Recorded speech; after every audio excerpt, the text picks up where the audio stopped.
couple of things. There's program guides from the festival. Thank you to the Ukrainian Hall for the last minute allowing us to use their space. And we do have our final afternoon concert on Sunday, and there is someone in the box office if you want to purchase the ticket. Deb will be there all afternoon. So thank you again for being here. Glad you found your way. And Erwin, I'll let you take over. Thanks, everybody.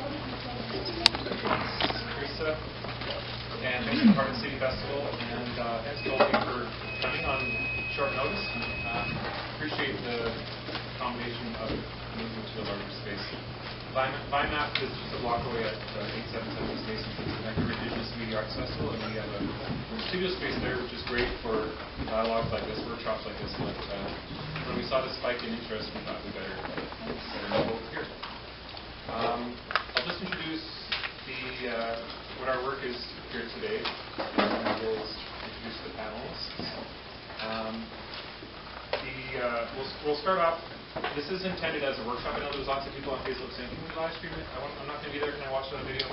This is really a workshop as much for us as it's for you. So this is not meant to be. The speakers here are all representing themselves. They're not representing their nations. They're not representing any organizations. So very much for you, it's for you to learn. It's also for the speakers to learn as well about communicating around the contemporary notion of protocol, its historical roots, but also its application. And obviously, as we settlers have occupied Coast Salish territory, that's a lot of work that actually us settlers have to do and not burden our local First Nations. So this is mostly for you to learn how the ideas are being presented, and for us to move forward. And we plan to do these workshops moving forward quite frequently. Today is also a special focus on downtown east side with the Heart of the City Festival, so there's that emphasis as well. And there's an emphasis on arts workers, so cultural workers. This is not meant, I know there's lots of demand for this from environmentalists and land defenders. That's another level of complication that we're not going to be talking about today. So, with that, why don't we start just an opening introduction of the speakers, and want to start qualifying? Okay. My name is Columba Bob. I'm Tsleil-Waututh Stalo. And a lot of heritages actually. Chiefly Indian, but kind of a mutt. I'm an artist, and I've been working in theater since the 1900s. And I really feel that that's an extension of a very old practice from here. We all have ways of communicating ideas, laws, philosophies, spiritualities, and art as a communication tool. And it's been my primary practice since I was about 16, 17. And I was very privileged, not financially or economically, but I was very privileged to have people in my life, in my family, that grew me up with stories. And the idea that as I grow and mature, the lessons from these stories need to deepen. And so that's sort of where I come at in life. It's how I approach life. What is the deepened sense of the messages I've already received. And that's kind of where I'm at. And I also like to embrace what we call, or what I was taught, the beautiful oppositions.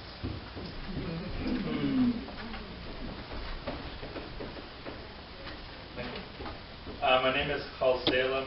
I am Squamish and Pakawak. I grew up in North Vancouver. I'm currently the board president for a non-profit organization called Kwiyot Stalmo that does cultural production and language and heritage work focused on Squamish heritage, language, culture, and art. And so most of my background has been in arts and language, most exclusively language over the last 4 years.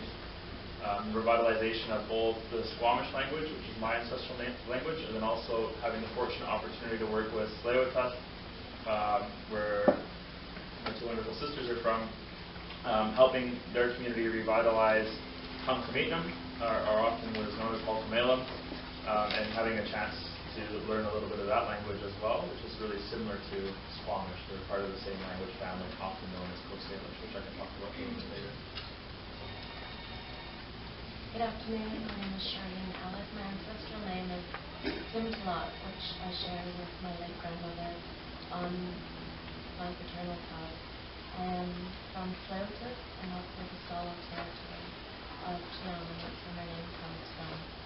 I'm currently working with our nation, Cloutis, with our Sacred Trusts Initiative, which is the mandate to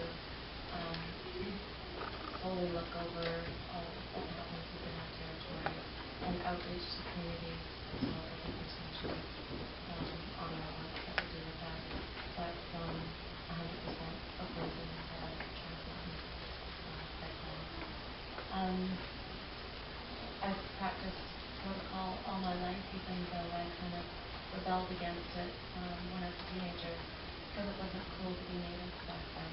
We wish I was fine. We were segregated in our own territory from who we really were. But my parents and my grandfather, Grand George, really made sure that we represented who we were all the time, wherever we went. So I carry that with me through my work and So I'll be wearing two hats, one the MC and also a panelist. My name is Erwin Ostindi, and I identify as a Dutch settler. I'm a dual citizen, but I identify as a Dutch person and living in unceded territory here. I don't identify as a Canadian. And my parents grew up during the Second World War under fascism, and I think that helped instruct me. Coming here, migrating here, helped me understand the world and helped me understand when I saw all the Squamish and Tsleil-Waututh kids dropping out of my high school, learning about the alienation and isolation that surrounded me with Indigenous people here in the territories. And doing international solidarity work and cultural work, I was, over the years, able to understand that the struggles that I was working in solidarity with in East Asia or ANC South Africa or FMLN or FSLN in Central America, that these same struggles for national liberation or human rights were present here in British Columbia. So the last 25 years or so, my cultural work and curating work has been around redress activism. So things like the Under the Volcano Festival, I started that in 1990. And that was a platform in the 90s for a lot of Indigenous sovereigntists to share their work. And lately I've had the good fortune of working with the Tsleil-Waututh as a cultural producer. So, the issue of this Coast Salish protocol is, for me, an entry point to learning about the larger issues. And I'll share some of those thoughts for when we start. So the work today, we're planning to do a few minutes of conversation. What does Coast Salish protocol mean? And you'll hear from everybody. And then we'll have a discussion with you. And then we'll talk about territorial acknowledgements. Some people groan when we talk about that, and some people are delighted. And that's probably reflective of where they're at with it. So we'll talk about and we'll unpack territorial acknowledgements, why and what that is for, and what its role is, or does it have a purpose. And then discussion around that. And then, if we have time at the end, we'll have tea and Chinese bakery break, and we can talk about larger issues of Indigenous culture here in the Metro Lake. Does that sound all right? I know some people are leaving, so feel free to get up and go if you need to. And just for a reminder for folks who arrived late, this is not an expert panel, and you are an empty vessel. This is a conversation, this is a workshop as much as it is for the panelists as it is for you. So with that in mind, we hope we'll get some feedback from you as well about this work, and we can hopefully deliver these workshops more often throughout the territory. So, Coast Salish protocol, cultural protocol. Charlene, do you want to kick this off, what it means to you and your experience with it? Yeah. I'd like to start off by just acknowledging that I am sister of David Barrow from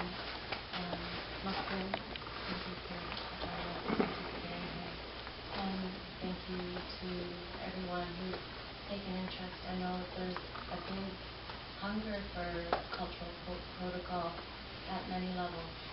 So I find it our responsibility to share our stories about protocol and being in our territory, because we see the importance of it, not only for us and our ancestors, but for the people who have like-minded respect in their cultures that are living in our territories. How I see it is you set the stage, you clear that space, you have that space of acknowledgement. I come from a long line of chiefs, and my grandparents were the last to be betrothed to royalty.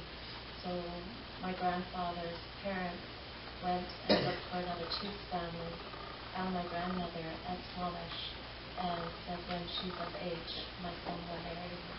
And they said, you have our blessing. So when it came time, my grandmother came down from Salish Valley and came to Salish and were married. And having those like royalty blood in our family, you respect that space of all the things that come down with a name, with the territory, with the stories that come along with that. In my name includes the Stala territory of the Fraser River of Lady Mount Cheon. And when you come into a space and you say, I'm Sintalat, and Atlea to Stolo, I'm telling you my name and where I come from, who I'm related to. I'm Chief Dan George's granddaughter and Amy Jack, me Jack from Squamish. I'm telling you how I'm connected to the land. I'm telling you my placement in this area. And it shows that that I've been a descendant here for that long. And it shows you that I know this land. I know it from Squamish Valley, where my grandmother's from, all the way out to Fraser River to Mount Baker, and as far down as Nooksack. I have relations that ties me to all these points of the land. So in protocol, when I'm introducing myself, you know my name, you know where it comes from, you know who I'm related to, my grandparents, and how I've arrived here to say that I'm from this land. And you have that better understanding. You know I have that responsibility and that right